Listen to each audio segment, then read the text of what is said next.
India জোটের কালো মেঘের মধ্যেই বা ইন্ডিয়া জোটের আকাশে কালো মেঘের মধ্যেই ইন্ডিয়া জোটে এবার নয়া সমীকরণ।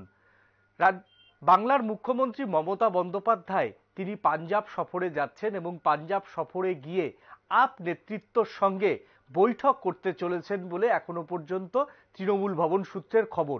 কেন আপ নেতৃত্বর সঙ্গে তিনি বৈঠক করবেন বা বাংলার মুখ্যমন্ত্রী দিল্লির বাইরে কেন পাঞ্জাব সফরে যাচ্ছেন, এই নিয়েই আমাদের এখন বিশেষ প্রতিবেদন। আগামী 21শে ফেব্রুয়ারি পাঞ্জাব সফরে যাচ্ছেন বাংলার মুখ্যমন্ত্রী মমতা বন্দ্যোপাধ্যায়। ইন্ডিয়া জোটে এবার নয়া সমীকরণ, এই নিয়ে আমরা কথা বলে নেব। আমাদের প্রতিনিধি সরাসরি জুড়ে গেছে কলকাতা থেকে অঞ্জন শুকুল। অঞ্জনদা আমাদের সঙ্গে রয়েছেন। অঞ্জনদা শুনতে পাচ্ছ? হ্যাঁ, শুনতে পাচ্ছি। হ্যাঁ অঞ্জনদা, কি আপডেট রয়েছে? বাংলার মুখ্যমন্ত্রী হঠাৎ কেন দিল্লির বাইরে পাঞ্জাব সফরে যাচ্ছেন? দেখো, 21শে ফেব্রুয়ারি পাঞ্জাবে যাচ্ছেন মুখ্যমন্ত্রী মমতা বন্দ্যোপাধ্যায়। 21শে ফেব্রুয়ারি কলকাতায় দুটো গুরুত্বপূর্ণ মিটিং রয়েছে মমতা বন্দ্যোপাধ্যায়। সেই মিটিং শেষ করার পর বিকেলের বিমানে পাঞ্জাবের উদ্দেশ্যে রওনা দেবেন। তিনি পাঞ্জাবে গিয়ে প্রথমে স্বর্ণ মন্দিরে যাবেন এবং সেখানে পুজো দেবেন। পাশাপাশি পাঞ্জাবে গিয়ে তিনি আপ নেতাদের সঙ্গে ইন্ডিয়া জোট নিয়ে বৈঠক করবেন বলে জানা গেছে। পাঞ্জাবের স্বর্ণ মন্দিরে পুজো দেওয়ার পাশাপাশি বিশ্বস্ত সূত্রে জানা গেছে তিনি 2 থেকে 3 দিন থাকবেন পাঞ্জাবে এবং আপ নেতাদের সাথে বৈঠকে বসবেন ইন্ডিয়া জোটের নয়া সমীকরণ নিয়ে। আমরা বেশ কিছুদিন ধরে লক্ষ্য করছি ইন্ডিয়া জোট নিয়ে কংগ্রেস অনেকটাই সুর নরম করেছে জাতীয় স্তরে। অন্যদিকে মমতা বন্দ্যোপাধ্যায় বিশেষ করে রাজ্যে ইন্ডিয়া জোটের পক্ষে নয়। কারণ হিসেবে বলা যেতেই পারে তিনি যদি পশ্চিমবঙ্গে ইন্ডিয়া জোটের পক্ষে হতেন তাহলে কংগ্রেস ও সিপিএম এর সাথে একটা আসন সমঝোতা করতেন। সেটা কিন্তু তিনি করেননি, বরঞ্চ তিনি ঘোষণা করেছেন পশ্চিমবঙ্গের 42টা আসনে তৃণমূল কংগ্রেস প্রার্থী দেবে এবং একা লড়বে। তাহলে বলা যেতেই পারে পশ্চিমবাংলায় ইন্ডিয়া জোটের কোনো অস্তিত্ব নেই। আবার অন্যদিকে তৃণমূল কংগ্রেস জাতীয় পর্যায়ে ইন্ডিয়া জোটের শরিক হয়ে ইন্ডিয়া জোটকে গুরুত্ব না দেওয়ায় মমতা ব্যানার্জি সংখ্যালঘু ভোটারদের আস্থা হারাতে পারেন।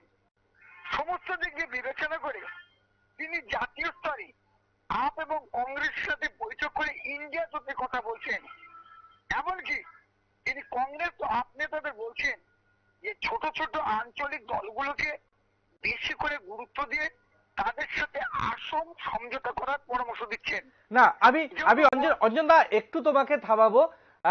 তৃণমূলের অঘোষিত সেকেন্ড ইন কমান্ড তিনি সরাসরি বলেছেন যে কংগ্রেসকে কোনো আসন তিনি ছাড়তে চাইছেন না। 42টা আসনে তিনি একা লড়াই করতে বা তার দল লড়াই করতে প্রস্তুত। এবং মমতা বন্দ্যোপাধ্যায় বলেছেন যে 40-2 অর্থাৎ 40 হচ্ছে তৃণমূল কংগ্রেস, কংগ্রেসের হচ্ছে 2টো আসন ছাড়তে চায়, অর্থাৎ যেখানে কংগ্রেসের জেতা সাংসদ রয়েছেন। এক হচ্ছে লোকসভার দলনেতা অধীর চৌধুরীর বহরমপুর আসন, 2 হচ্ছে গনি খান চৌধুরীর ভাইয়ের দক্ষিণ মালদা আসনটা। এই দুটো আসনে তো কংগ্রেসের সাংসদ রয়েছে, তাদের ছাড়তেই হবে। সেই জায়গাতে দাঁড়িয়ে তিনি আপের সঙ্গে কেন বৈঠক করছেন?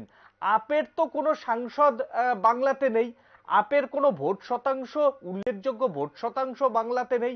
ইভেন তোমার হচ্ছে সদ্য সমাপ্ত যে পঞ্চায়েত ভোট বা বিধানসভা ভোট, সেখানে আপের কোনো অস্তিত্ব ছিল না, আপ কোথাও প্রার্থী দেয়নি। তাহলে আপের সঙ্গে কেন মমতা বন্দ্যোপাধ্যায় পাঞ্জাবে গিয়ে বৈঠক করছেন, কি মনে হচ্ছে? দেখো, 2024-এর লোকসভা নির্বাচনে মমতা বন্দ্যোপাধ্যায় পাঞ্জাবে অত্যন্ত গুরুত্বপূর্ণ সফর। তিনি কোনোভাবেই চাইছেন না জাতীয় স্তরে ইন্ডিয়া জোট ভেস্তে যাক। আর এজন্য মুখ্যমন্ত্রী মমতা বন্দ্যোপাধ্যায় নিজে দায়ী থাকেন। তিনি একদিকে নিজের এলাকা অর্থাৎ পশ্চিমবঙ্গে ইন্ডিয়া জোটকে কোন রকম আসন ছাড়তে যেমন রাজি হচ্ছেন না, অন্যদিকে তৃণমূল কংগ্রেস অর্থাৎ আসন নেই, কোনো অস্তিত্ব নেই এমন রাজ্যে গিয়ে নিজেদের কয়েকটা আসন নেওয়ার জন্য চেষ্টা করছেন, যাতে সংখ্যালঘুদের কাছে এই বার্তা না পৌঁছায় যে মমতা বন্দ্যোপাধ্যায় তিনি হচ্ছে ইন্ডিয়া জোটের পক্ষে নয়। মূলত সংখ্যালঘুদের ভোটের দিকে তাকিয়েই তিনি এরকম একটা সিচুয়েশন তৈরি করছেন যাতে সংখ্যালঘুরা মানে ভেঙে না পড়ে যে কংগ্রেস তাদের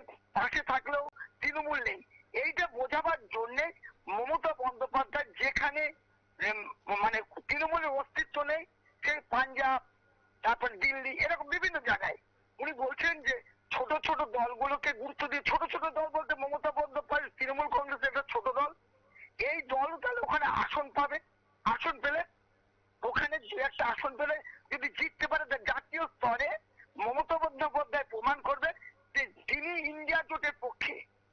এই জন্যই তার এই পাঞ্জাব সফর বলে আমরা জানতে পারছি।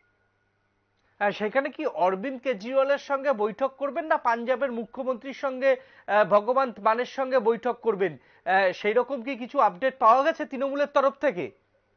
হ্যাঁ, বলেছে পাঞ্জাবের মুখ্যমন্ত্রীর সাথে তিনি বৈঠক করবেন এবং পাঞ্জাবের নেতাদের সাথে বৈঠক করবেন, কেজরিওয়ালের সাথে পরে বৈঠক করবেন, যেহেতু তিনি পাঞ্জাবে 2 দিন বা 3 দিন থাকবেন। তিনি একটার পর একটা বৈঠক করবেন এবং তিনি জল মেপে নিতে চান যে ইন্ডিয়া জোটের কতটা গুরুত্ব রয়েছে বা তাকে কতটা ইন্ডিয়ার জোট গুরুত্ব দিচ্ছে। এই জোটের উপর নির্ভর করে সেই সমীকরণ ধরে তৃণমূল কংগ্রেসের সুপ্রিমো মমতা বন্দ্যোপাধ্যায় এগোতে চাইছেন। তিনি বারবার একটা নিজের একটা স্থির করেই নিয়েছেন যাতে জাতীয় স্তরে সংখ্যালঘু ভোট একটা বড় ফ্যাক্টর। পশ্চিমবঙ্গে যদি সংখ্যালঘুরা বুঝতে পারে বা জানতে পারে যে মমতা বন্দ্যোপাধ্যায় আদতেও কোন জোটের ইন্ডিয়া জোটের পক্ষে নয়, যদি এরকম বুঝতে পারেন, সেই জন্যই কংগ্রেসকে এবং আপকে চাপে রাখার কৌশল নিয়েই মমতা বন্দ্যোপাধ্যায় পাঞ্জাবে যাচ্ছেন বলে আমরা বিশ্বস্ত জানতে পেরেছি।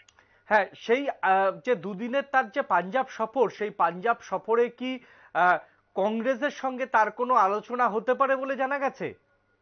হ্যাঁ, তিনি বলেছেন আপের পাশাপাশি কংগ্রেসের সাথেও তিনি বৈঠক করবেন এবং তিনি একটা বার্তা দিতে চান যে তিনি ইন্ডিয়া জোটের পক্ষে, যদি একটা জোট হয় সেই জোটে তিনি শরিক হতে চান এবং তাকে ইন্ডিয়া জোট যদি যেভাবে ব্যবহার করবে তিনি সেই রকম ভাবেই কাজ করতে চান। এই যে তিনি এদেরকে বার্তা দিতে চান, এই জন্যই পাঞ্জাব সফর একটা খুব গুরুত্বপূর্ণ সফর মমতা বন্দ্যোপাধ্যায়ের। একেবারেই। ধন্যবাদ আমাদের সঙ্গে থাকার জন্য অঞ্জনদা তোমাকে। আগামী 21শে ফেব্রুয়ারি পাঞ্জাব সফরে যাচ্ছেন বাংলার মুখ্যমন্ত্রী মমতা বন্দ্যোপাধ্যায়। পাঞ্জাব সফরে গিয়ে তিনি আপ সহ কংগ্রেসের নেতাদের সঙ্গে দীর্ঘ বৈঠক করবেন। কিন্তু কেন এই পাঞ্জাব সফর? রাজনৈতিক মহলের মতে ইন্ডিয়া জোটে নয়া সমীকরণ খুঁজছেন মমতা বন্দ্যোপাধ্যায় এবং তার রাজ্যে যাতে সংখ্যালঘু ভোট যাতে তার থেকে সরে না যায়, তার জন্যই ইন্ডিয়া জোট নিয়ে কিন্তু ফের জনমানসে অন্তত ইচ্ছা প্রকাশ করছেন মমতা বন্দ্যোপাধ্যায়। এখন নিয়ে নেব ছোট্ট একটা বিজ্ঞাপনের বিরতি নিয়ে আমরা আবার ফের অন্য কোনো খবরে ফিরে আসছি।